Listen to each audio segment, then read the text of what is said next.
Bigay todo pa sa pagkikwento ang reporter na ito tungkol sa tumataas na presyo ng langis. Maya-maya sa kanyang likuran, dalawang humaarurot na kotse ang nagsalpukan. So we could see fewer people driving. Saw now, right behind you. Did you see that, Adrian? I know I didn't, but now I did. So we're gonna Wow, go okay. on it now. Galos lang daw ang souvenir ng dalawang driver. Biro ng angkor, baka nagulat lang sila sa mahal ng gasolina. Pasayaw-sayaw naman ang helicopter na ito nakalalapag lang sa Argentina. Pero ilang saglit pa, isa-isa nang nagkalasa ng mga pinto nito. Maya-maya pa ang buong harapan ng chopper. Lasog-lasog na. Buhay namang nakapuslit ang apat na sakay ng helicopter. Oras ng rondahin natin ang mga balita sa Metro Action ngayon na.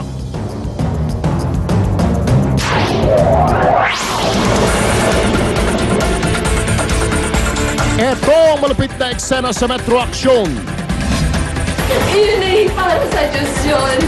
Hindi ko yun anak. Siya ay anak ng Diyos. Inang ginilita ng leeg ang sariling anak, hindi raw nagsisisi sa kanyang ginawa. School president sa Zamboanga City nang gugupit ng buhok at hanip daw kung magmura sa kanyang mga estudyante. Mag-anak sa Lopez, Quezon, minasaker, mga biktima tinadtad ng saksak. At mga pasikip na pedicab sa Central Station ng LRT, sinugod ang instant fixer ng bayan. Sa ano ang problema mo? Mga kapatid, utos daw ng Panginoong Diyos. Yan daw nagtulak sa isang ina sa Antipolo para gilitan ng liig ang sarili niyang anak. Narito po ang Metro Action ni Mon Gualvez. Mahalin niyo ako katulad ng pag-ibig ko sa inyo. Hanggang sa dalhin siya sa presinto, walang tigil sa kaiiyak si Minda. Ginilitan niya sa leeg ang 6 na taong gulang na anak niyang lalaki sa Antipolo kahapon. Pero ang kanyang mga luha at ngawa, hindi dahil sa pagsisisi sa ginawa niya. Yun po talaga ang inutos sa akin ng Espiritu ng Diyos. Sinubok niya ang aking pananampalataya. Anya, ang pagpatay sa sariling anak ay para sa kaligtasan ng mga tao. Ang Diyos ang hahatol sa akin sa saktang araw na pag-hukom. Kwento ng lolo ng bata, taong 2009 na magkaroon ng matinding depresyon si Minda. Pero hindi siya pinasok sa ospital. Nabiyuda yan eh.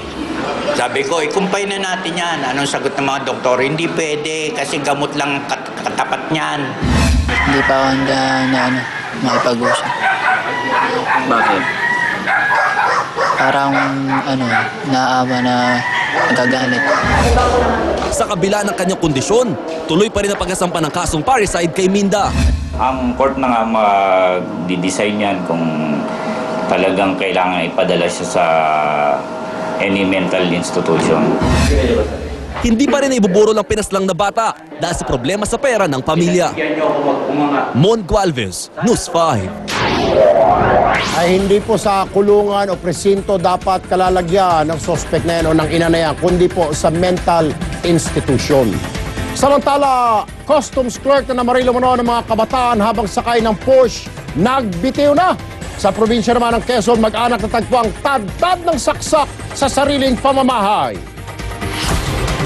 Nagbitiw na sa Bureau of Customs si Paulino Elevado, ang clerk na namarilo ng mga kabataan habang sakay ng isang Porsche sa Alabang noong nakaraang buwan. Naunang sinabi ni Elevado na tinitest drive lang niya ang sasakyan, pero sa paglutang ng rehistradong may-ari ng Porsche, sinabi nitong nasimulan ng hulugan ng kotse. Inaalam pa kung matutuloy ang kasong administratibo laban kay Elevado, pero paniguro ng BOC, tuloy ang criminal case laban sa kanya. Tad-tad nagsaksak ang 4 na mag-anak ng datnan sa loob ng kanilang bahay sa Lopez, Quezon kagabi. Kinilala ang mga biktima na sina Teresita Usana, kapatid niyang si Victoria Usana at ang kanilang mga pamangkin na sina Zyrene at Jeric Usana, kapwa minor de edad. Hinala ng ama ng magkapatid, ang kaaway niya sa negosyo na si alias Odeng ang may kagagawan ng krimen. Nagkahiwalay ang katawan ng babaeng ito matapos masagasaan sa Maharlika Highway sa Tayaba City sa Quezon. Sa tindi ng pagkakasagasa, nagkalat sa kalsada ang lamang loob ng di nakikilalang babae. Ang masaklap, walang nakakita kung anong sasakyan ang nakadali sa biktima. Patay ang 6 na tao matapos tambangan na may 10 armadong lalaki sa Lapuyan, Zamboanga del Sur. Hinala ng mga otoridad, ang grupo ni MILF leader Ami Andy ang may pakana ng pag-atake. Posible raw kasing ipinaghiganti nito ang napatay niyang kapatid sa isang operasyon ng militar. Mga estudyante ng isang kolehiyo sa Zamboanga ginugupitan daw ng kanilang presidente gamit ang kinakalawang na gunting. At problema ng mga commuter sa mga nakahambalang na pedicab sa istasyon ng LRT. Sinolusyonan ng fixer ng bayan sa ano ang problema mo?